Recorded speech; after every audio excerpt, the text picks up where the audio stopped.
La palabra de Dios para hoy nos dice en Juan 4, 23 y 24. Pero viene la hora, y ya llegó, cuando los verdaderos adoradores adorarán al Padre en espíritu y en verdad, porque también el Padre busca que lo adoren tales adoradores. Dios es espíritu, y es necesario que los que lo adoren en espíritu y en verdad. Señor, tú nos hablas de muchas maneras.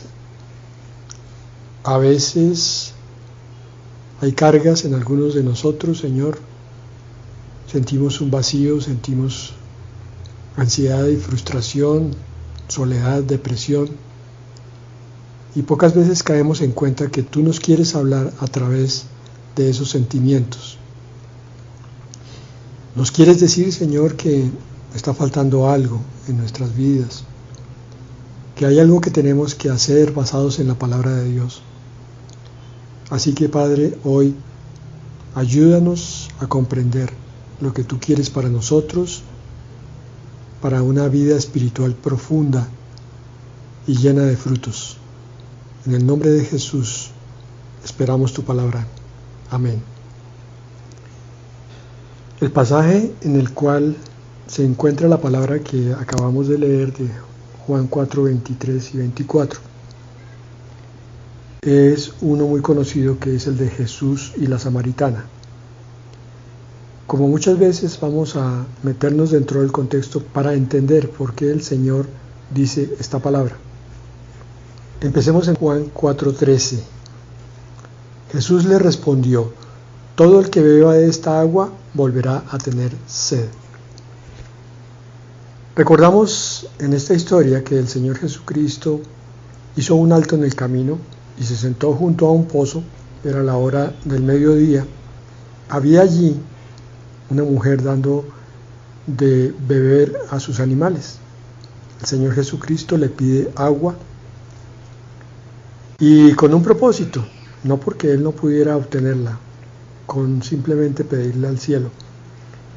Pero Él siempre hace las cosas de tal manera que se desenvuelvan naturalmente, y el propósito final siempre es el de bendecir a uno o a muchos. Casi siempre son muchos, porque al bendecir a uno, ese uno lleva el mensaje a otros. Esta mujer entonces le ofrece agua, y el Señor le dice: todo el que beba de esta agua volverá a tener sed. El Señor va a usar la generosidad de la samaritana como una herramienta o circunstancia por la cual Él le va a enseñar cosas grandes y ocultas que ella no conocía. ¿Cuánto vacío había en la vida de esta samaritana sin Dios? Aunque debemos comprender que por la historia se sabía que los samaritanos eran emparentados con los judíos, muy cercanos, y creían aparentemente en el mismo Dios. Lo que ocurría es que los samaritanos se habían metido dentro de una serie de conceptos humanos y se habían colocado sin saber en una herejía. Los samaritanos eran entonces menospreciados, despreciados incluso por los judíos por esa razón. Si se está adorando al Dios que no es, si se está acercando a Él, obviamente el Dios de la verdad no va a poder llenar la vida de ese creyente que está extraviado. ¿Cuánto vacío habrá en la vida de esta samaritana? ¿Cuánto vacío hay en la vida de aquellos que están sin Dios? ¿Y cuánto vacío incluso hay en el cristianismo sin Cristo? El vacío es esa sed de una respuesta profunda, sed de un cambio radical, sed de un propósito de vida, para entender que no está perdiendo el tiempo en el transcurrir de los días. El Señor venía a responder eso. Por eso le dice: cualquiera que beba de esta agua terrenal, como símbolo de todas las cosas de la tierra, que no llenan, que no satisfacen, que solamente calman la emoción por un momentico y después queda una frustración grande. El Señor dice, esta agua siempre producirá sed. En el versículo 14 dice, pero el que beba del agua que yo le daré, no tendrá sed jamás. Más bien, el agua que yo le daré será en él una fuente de agua que fluya para vida eterna. En el versículo 15, la mujer le dijo, Señor, dame de esa agua, para que yo no tenga sed, ni venga aquí a sacarla. Ella no entendió bien qué era lo que el Señor le estaba mostrando. Era un agua espiritual, era la vida eterna, era la presencia de Dios en su vida en forma definitiva. Ella creyó que el Señor le estaba hablando literalmente, pero su corazón sí estaba dispuesto. Le creyó al Señor que Él tenía un agua especial. Ella le pide precisamente ese agua. Dame de esa agua, Señor, para que yo no tenga sed. Calma esta angustia, Señor, esta soledad, esta depresión, esta ansiedad, Señor. Cálmala. Y sé que el remedio eres tú. Es la oración de muchos, pero hay que dar algunos pasos para que eso ocurra. Esta parte del agua que calma la sed, hay que compararla necesariamente con Juan 15, el pasaje de la vid verdadera, donde el Señor nos muestra que unidos a Él tendremos una verdadera vida espiritual, pero que separados de Él nada podremos hacer. No en el sentido de que en la vida material no obtengamos algunas cosas, sino que todas esas cosas obtenidas en este mundo tendrán una carencia de sentido y de propósito, a menos que estemos unidos a la vid verdadera que es el Señor Jesucristo, quien nos da la vida eterna, la savia, el nutriente, y que produce en nosotros entonces el fruto que definitivamente quita esa frustración de vida. Le da sentido a nuestra vida cristiana, el fruto del Espíritu. En el versículo 16, Jesús le dijo, ve a llamar a tu marido y luego vuelve acá. La mujer le dijo, no tengo marido. Jesús le dijo, haces bien en decir que no tienes marido, porque ya has tenido 5 maridos y el que ahora tienes no es tu marido. Eso que has dicho es verdad. La mujer le dijo, Señor, me parece que tú eres profeta. Miren cómo va tocando el Señor una vida. Le habla de algo que es bastante borroso, difuminado, algo que no está bien definido, el agua de vida. Pero inmediatamente entonces le muestra la necesidad profunda que ella tiene, que está llevando una vida caótica, una vida llena de circunstancias negativas y por tanto una vida muy frustrante. Ella entiende que el Señor le acaba de hacer el diagnóstico más perfecto de su vida espiritual. Ha estado buscando en los hombres el contentamiento para su soledad y por eso ya lleva 5 maridos. Y este que tiene ahora no es el marido. Eso querría decir probablemente que era muy ocasional. Ella dijo, no tengo marido. Tenía un acompañante, tenía una relación sexual, pero no tenía pareja, no tenía hogar, no tenía vida, no tenía propósito como mujer. El Señor le toca suavemente, con todo el amor y la diplomacia del mundo, ese punto tan doloroso para ella, y se lo muestra al frente y le hace la radiografía más clara de una vida vacía, una vida sin propósito. Y entonces está mostrando que si Él dice que Él calma toda sed espiritual, es que también puede arreglar conflictos personales. Lo digo de otra manera. Primero le muestra al Señor el agua de vida eterna. Después le dice, este es tu problema. ¿Qué vamos a hacer ahora? Pues tocar esas zonas de tu vida que tanto te duelen para que empieces a encontrar el sentido de tu sed y quede colmada si es que en realidad quieres la respuesta. Una de las cosas con las que yo más frecuentemente me he encontrado, tanto a nivel de medicina como a nivel de consejería, es que hay muchísimas personas que están dispuestas a soltar una lista larga de sus dolencias, pero no están dispuestas a tomarse el remedio. Es como si solamente estuvieran buscando un paño de lágrimas momentáneo donde contar sus desgracias, pero hasta ahí pare de contar, porque cuando ese médico o ese consejero inmediatamente le va a mostrar que hay un agua de vida eterna, muchos de estas personas salen corriendo. Hasta ahí llegaron. Se les agrió el momento en el cual se estaban desahogando. No quieren más, no quieren soluciones. Y tú, hermano, con tu vacío, con tu necesidad, ¿quieres solucionar eso? Entonces tienes que beber el agua de vida que es Jesucristo. Y llegamos entonces a un tercer pasaje dentro de este pasaje. Primero era el mostrar el agua de vida. El segundo, mostrar la necesidad de la persona. Y ahora el Señor va a llevarnos a otra cosa. Es necesario hacer este análisis, hermano, porque no entenderíamos por qué el Señor va a hablar ahora de la adoración a Dios. ¿Qué tiene que ver lo uno con lo otro? Juan 4:20 al 23. Nuestros padres adoraron en este monte y ustedes dicen que el lugar donde se debe adorar es Jerusalén. A los samaritanos les decía eso. Jesús le dijo: créeme, mujer, que viene la hora cuando ni en este monte ni en Jerusalén adorarán ustedes al Padre. Ustedes adoran lo que no saben.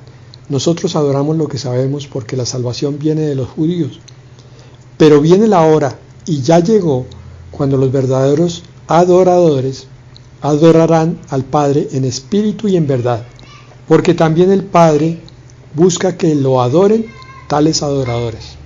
Le dice el Señor a la samaritana: pero viene la hora y ya llegó. Él está mostrando que se está iniciando la época de la gracia, la época del Espíritu Santo, la época en la cual ha pasado la dispensación de la ley, las ordenanzas y los rituales como lo tenían los judíos, para que ahora sea entendido a un nivel espiritual. No que se haya abolido la ley, sino que ahora la ley va a ser cumplida a través de la obra del Espíritu Santo en cada creyente. De la misma manera, la adoración ahora va a ser en el Espíritu. No es como la hacían los judíos, sacrificando un animal. A veces no se entiende esa confusión que tienen algunos promesiánicos o pro-legalismo. Defienden a capa y espada el Antiguo Testamento y todas las cosas que están allí el sábado, y dicen que los cristianos evangélicos están equivocados. La pregunta del millón es: si eso es así, ¿por qué los promesiánicos no empiezan a hacer sacrificios de animales? En esos sitios donde se congregan ellos, deberían entonces, si están cumpliendo con la ley mosaica, sacrificar corderos, vacas alazanas, vacas rojizas, llevar trigo, llevar avecillas, tórtolas, palominas, y derramar esa sangre en los sitios donde se congregan, porque la ley hay que cumplirla toda. El Señor Jesucristo está enseñando aquí eso, precisamente, que al venir Él y al morir en la cruz, se inicia un nuevo sistema de adoración, un nuevo sistema de aproximación a Dios el Padre. Dice Él: viene la hora, en 4:21, pero en 4:23 dice: viene la hora y ya llegó. Conmigo, Cristo, Mesías, llegó. Y se va a perfeccionar en el momento en que yo esté en la cruz. Por eso no va a ser un sistema de adoración ritualista, ni en tal monte, ni en tal tabernáculo, sino que va a ser una adoración muy especial. Los verdaderos adoradores adorarán al Padre en espíritu y en verdad. Vamos a ver qué significa eso más adelante. Y dice también esa palabra que el Padre busca que lo adoren tales adoradores. está subiéndose de nivel la adoración, hasta el punto que ya el ritualismo judío solamente queda para los judíos, pero para el cristianismo viene otra cosa. Esta adoración puede ser hecha ahora en todo tiempo y lugar. Ya no hay necesidad de ir a un templo como le ocurría a los judíos. Y es una adoración despojada de ritualismos. Por esa razón es que ya no hay adoración basada en derramamiento de sangre de víctimas, porque la mejor, la más perfecta de todas las víctimas ya fue inmolado, el Señor Jesucristo. Eso ya quedó cumplido. Era una figura el sacrificar un cordero de lo que iba a ser la crucifixión del Mesías. Entonces, miremos a ver los requisitos que pone el Señor aquí. Los verdaderos adoradores adorarán al Padre en espíritu y en verdad. En espíritu. En primer lugar, adorar en el espíritu requiere de una mente centrada en Dios y renovada por la verdad. Solo cuando nuestras mentes dejan de estar centradas en las cosas materiales y se enfocan en Dios, entonces podemos adorar en espíritu. Romanos 12, 1 al 2 dice: presentar vuestros cuerpos en sacrificio vivo, santo y agradable a Dios, que es vuestro culto racional. Ahora el sacrificio es la presentación de sí mismo. Significa que va a haber momentos que no son fáciles en esa presentación. Y nos dice por qué. No os conforméis a este siglo, sino transformaos por medio de la renovación de vuestro entendimiento. Lo dijimos arriba. Cuando la mente está centrada en las cosas materiales, no puede adorar. Solo cuando se renueva en el espíritu, cuando quiere hacer la voluntad de Dios, entonces es que empieza a adorar verdaderamente. En segundo lugar, solo podemos adorar en el espíritu si tenemos un corazón puro y arrepentido, abierto, un corazón dispuesto, pero que confiesa su pecado y que abandona ese camino de pecado. No se trata de confesar 100 veces el mismo pecado, sino que cada vez que se confiesa se toma una decisión y se cambia el rumbo de la vida. Cuando el rey David estaba lleno de culpa por su pecado con Betsabé, de eso nos habla la segunda de Samuel en el capítulo 11, se dio cuenta de que no podía adorar. Sentía que Dios estaba lejos de él y gemía todo el día, sintiendo que la mano de Dios pesaba sobre él. Es lo que nos dice Salmo 32, 3 y 4. Queda como tarea para que lo miren. Pero cuando David confesó su pecado, la comunión con Dios fue restaurada y entonces brotaba de su corazón la adoración y la alabanza. Queda claro que para adorar en espíritu se requiere una mente enfocada en Dios y un espíritu sincero y limpio para Él. Ahora, en verdad, ¿qué nos quiere decir el Señor con ello? Que toda adoración es una respuesta a la verdad, o sea, a la palabra de Dios. Jesús dijo en Juan 17, 17, tu palabra es verdad. Entonces, para adorar verdaderamente a Dios debemos comprender quién es Él y lo que ha hecho. Tú como creyente, como cristiano, tienes que mirar a Dios y saber que Él es tu creador, tu sustentador, tu final, tu propósito, tu vida, tu santificador, es todo. Cuando tú conoces a Dios, te queda fácil adorar. Cuando no lo conoces, no puedes adorar. El único sitio donde se ha revelado toda la verdad es la Biblia. Hay que conocer la Biblia para adorar a Dios. La adoración es una expresión de alabanza desde lo más hondo de nuestros corazones a un Dios que es entendido a través de su palabra. Si no tenemos la verdad de la Biblia, no conocemos a Dios y no podemos adorarlo verdaderamente. El Señor Jesucristo también enseñó que el Padre busca que tales adoradores lo adoren. Pregunta: ¿por qué un Dios sabio, omnipotente, que todo lo puede, y amoroso, busca adoración?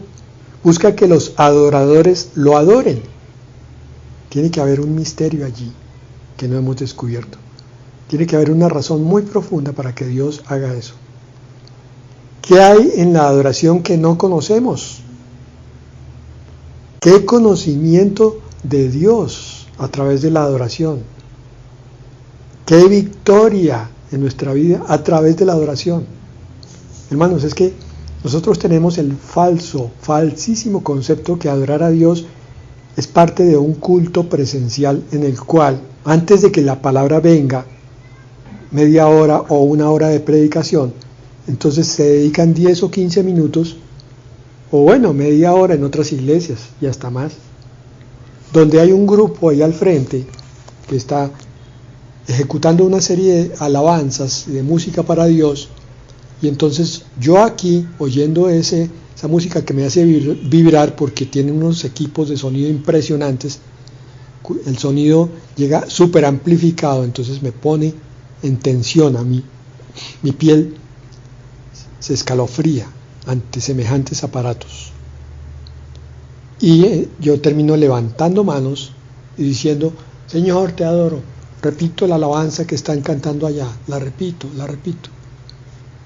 Pero mi pensamiento muchas veces está enfocado en otras cosas.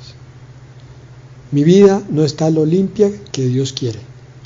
Entonces la pregunta es: ¿cuánto de esa adoración moderna será realmente adoración como la pide el Padre? Juan 4:24 dice: Dios es espíritu y es necesario que los que lo adoren en espíritu y en verdad. Vamos a mirar varias cosas rápidamente. ¿Por qué es necesaria la adoración? Voy a citar palabra, no voy a comentarla mucha, vamos a dejarla ahí, así que por favor tomen nota de los versículos para que después la miren. La adoración es gratitud. Éxodo 4:31. Y el pueblo creyó, y al escuchar que el Señor había visitado a los hijos de Israel y que había visto su aflicción, se inclinaron y adoraron.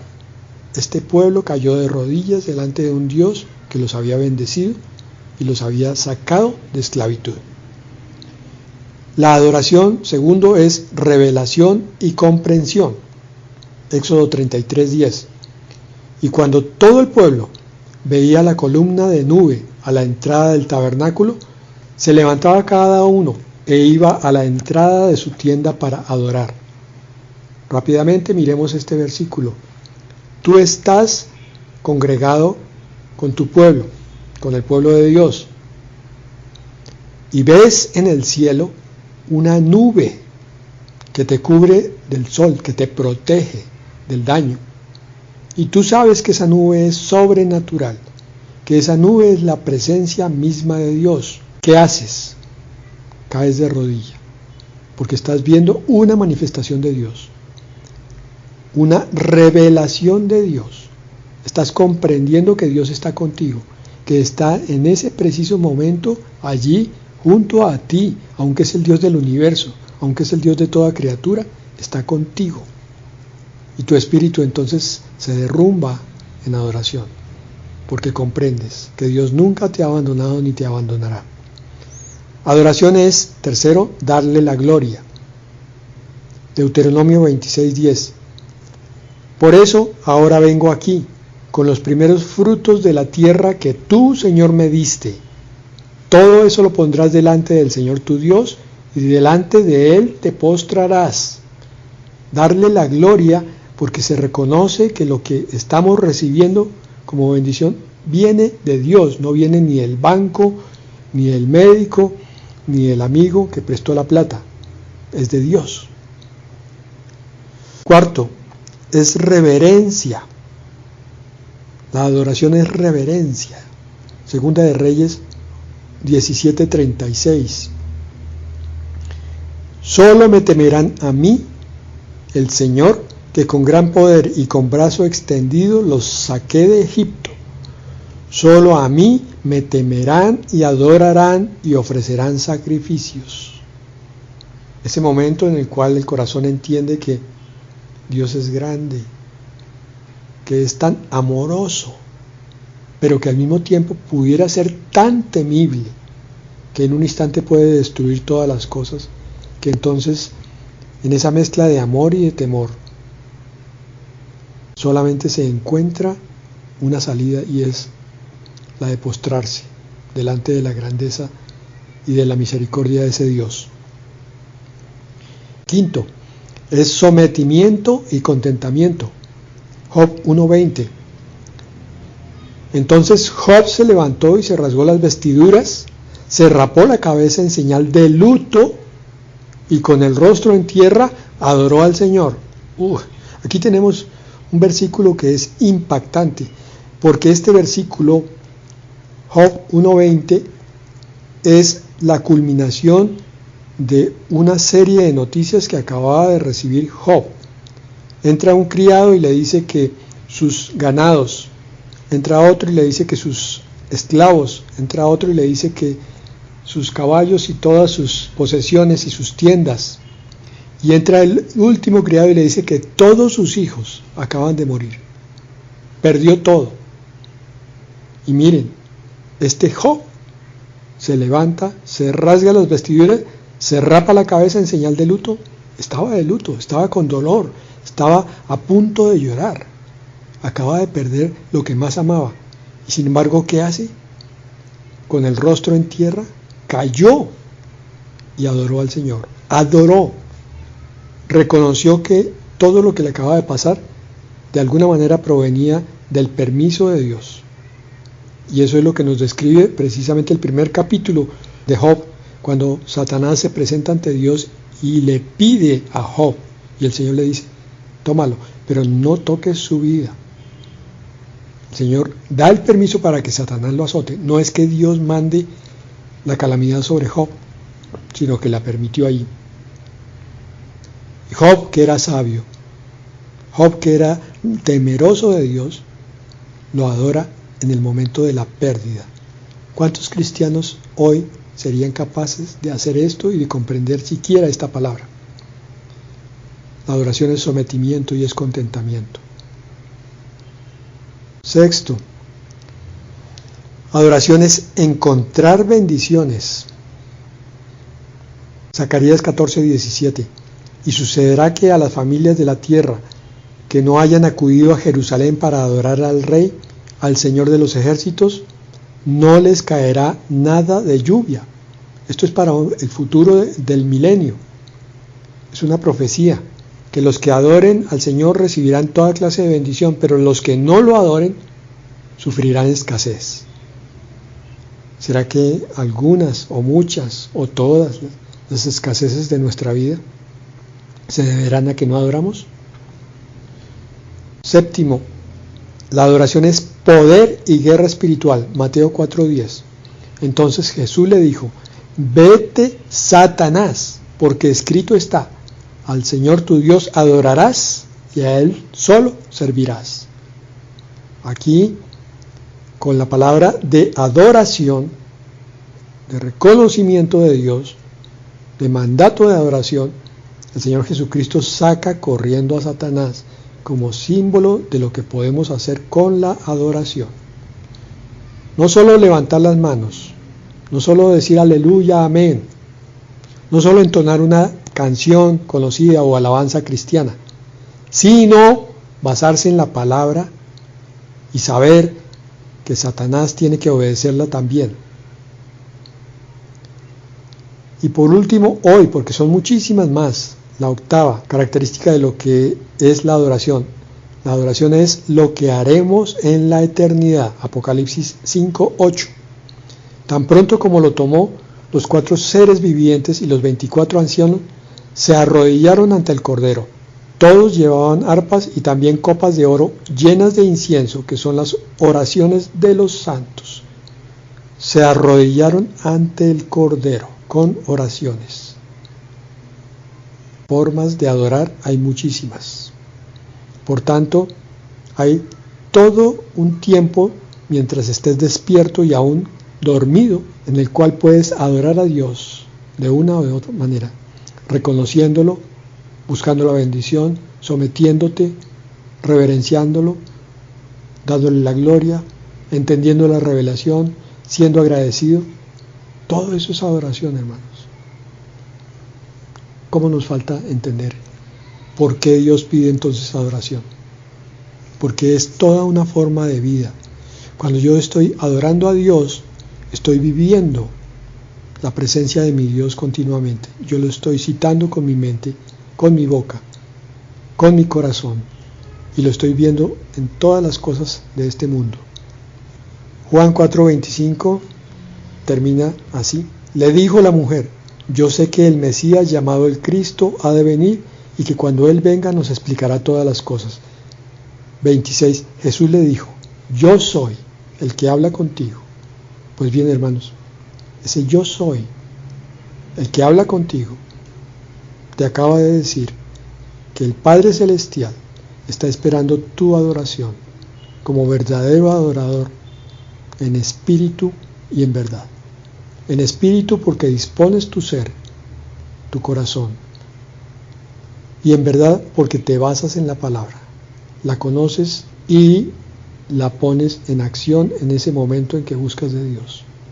Padre, Señor, gracias por acercarte a nosotros de tal manera que nos permites adorarte, Señor, ya no en una forma como antiguamente, con la adoración que ahora propones a tu pueblo, la iglesia.